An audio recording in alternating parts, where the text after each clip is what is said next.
ராஜகுருவை பழிக்கு பழி வாங்குதல். தெனாலி ராமன் கதைகள். ஒரு நாள் அதிகாலை நேரம் ராஜகுரு குளத்துக்கு குளிக்கச் சென்றார். அப்போது அவரை அறியாமலேயே தெனாலிராமன் பின் தொடர்ந்தான். குளக்கரையை அடைந்ததும் ராஜகுரு துணிமணிகளை எல்லாம் களைந்து கரையில் வைத்துவிட்டு நிர்வாணமாக குளத்தில் இறங்கி குளித்துக் கொண்டிருந்தார். மறைந்திருந்த தெனாலிராமன் ராஜகுருவின் துணிமணிகளை எடுத்துக்கொண்டு மறைந்து விட்டான். குளித்து முடித்து கரையேறிய ராஜகுரு துணிமணிகளை காணாது திடுக்கிட்டார். உடனே தெனாலிராமன் அவர் முன் தோன்றினான். தெனாலிராமனிடம் தனது துணிமணிகளை கொடு என்று கெஞ்சினார். அதற்குத் தெனாலிராமனோ, உன் துணிமணிகளை நான் பார்க்கவில்லை, நானும் குளிக்கவே இங்கு வந்துள்ளேன், என்னிடம் வம்பு செய்யாதீர்கள் என்றான். ராமா, என் துணிமணிகளை கொடுத்துவிடு, இன்னும் சிறிது நேரத்தில் நன்கு விடியப் போகிறது, இக்குளத்துக்கு பெண்கள் குளிக்க வந்து விடுவார்கள், உடனே என் துணிமணிகளை கொடு என்று மீண்டும் மீண்டும் கெஞ்சினார்.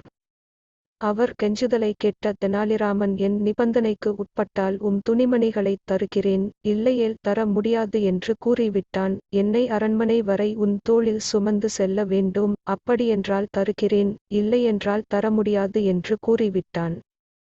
தெனாலிராமன் மிக பொல்லாதவன் என அறிந்து கொண்ட ராஜகுரு சம்மதித்தார். பின் துணிமணிகளை ராஜகுருவிடம் கொடுத்தான். உடையணிந்து கொண்ட ராஜகுரு தெனாலிராமனை தன் தோள் மீது சுமந்து சென்று கொண்டிருந்தார். இதை ஊர் மக்கள் அனைவரும் வேடிக்கை பார்த்து கொண்டிருந்தனர். இதை மன்னர் கிருஷ்ண தேவராயரும் உப்பரிகையிலிருந்து பார்த்து விட்டார். உடனே தனது காவலாளிகளுக்கு உத்தரவிட்டார், அதாவது தோள் மேல் இருப்பவனை நன்கு உதைத்து என் முன் நிற்பாட்டுங்கள் என்று. உப்பரிகையிலிருந்து மன்னன் பார்த்து விட்டதை அறிந்த தெனாலிராமன் அவர் தோளிலிருந்து இறங்கி அவர் பாதங்களில் விழுந்து வணங்கினான். ஐயா, என்னை மன்னியுங்கள். ராஜகுருவை அவமானப்படுத்திய பாவம் என்னை சும்மாவிடாது, ஆகையால் என் தோள் மீது தாங்கள் அமருங்கள், நான் உங்களை சுமந்து செல்கிறேன் என்றான். அவன் பேச்சை உண்மையென்று நம்பிய ராஜகுரு தெனாலிராமன் தோள் மீது உட்கார்ந்து கொண்டான். தெனாலிராமன் ராஜகுருவை சுமந்து சென்று கொண்டிருக்கையில் காவலாட்கள் அருகில் வந்துவிட்டனர். ராஜகுருவை நையப்புடைத்து மன்னர் முன் நிற்பாட்டினார்கள்.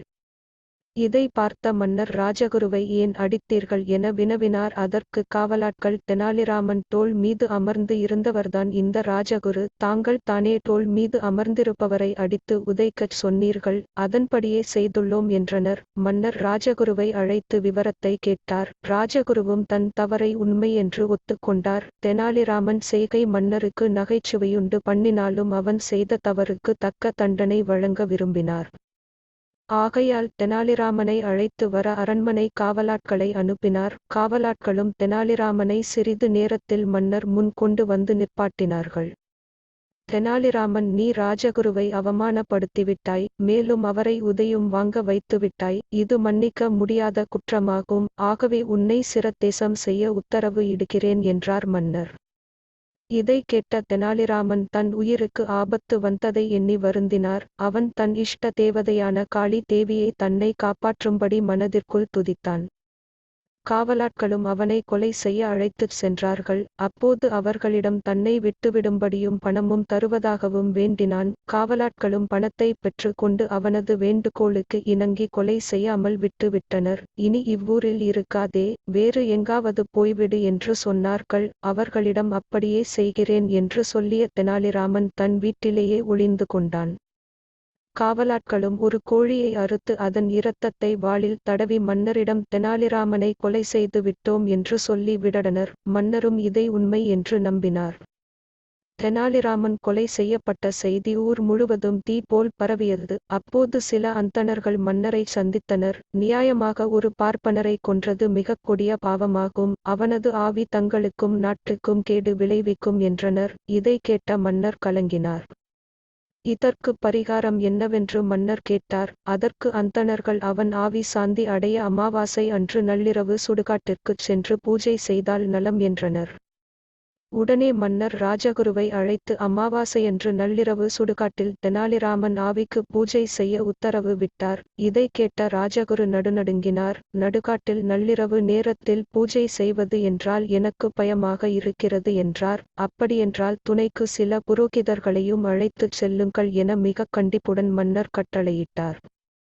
மன்னர் கட்டளையை மீற முடியாத ராஜகுரு பூஜைக்கு ஒத்துக்கொண்டார். அமாவாசை அன்று நள்ளிரவு புரோகிதர்கள் சுடுகாட்டிற்குச் சென்று பூஜை நடத்தினார்கள். ராஜகுரு பூஜையின் இறுதியில் அங்கிருந்த மரத்தை மேல் நோக்கிப் பார்த்து தெனாலிராமனின் ஆவியாகிய பிரம்மராட்சசனே என்று பலத்த குரலில் அழைத்து எங்களுக்கு ஒரு தீங்கும் செய்யாதே. உன் ஆன்மா சாந்தியடைய பூஜை செய்துள்ளோம் என்று சொல்லிக் கொண்டிருக்கும் போதே மரத்திலிருந்து ஓர் உருவம் பயங்கர சத்தத்தோடு கீழே குதித்தது. இதை பார்த்த ராஜகுருவும் புரோகிதர்களும் பயத்தால் நடுநடுங்கி அலறி அடித்துக்கொண்டு அரண்மனைக்கு ஓடினார்கள். அப்போது நடுநிசி நேரமாதலால் மன்னர் ஆழ்ந்த உறக்கத்திலிருந்தார். இருப்பினும் மன்னரை எழுப்பினார். நடந்தவற்றை நடுக்கத்தோடு கூறினார். இதை கேட்ட மன்னர் இதற்கு பரிகாரம் காண ஆழ்ந்த யோசனை செய்தார். பின் ஒரு முடிவுக்கு வந்தார். தெனாலிராமன் ஆவியாகிய பிரம்மராட்சசனை ஒழித்து கட்டி நாட்டிற்கு நன்மை உண்டாகச் செய்பவர்களுக்கு 1000 பொன் பரிசளிக்கப்படும் என்று பறைசாற்றி அறிவிக்கச் செய்தார்.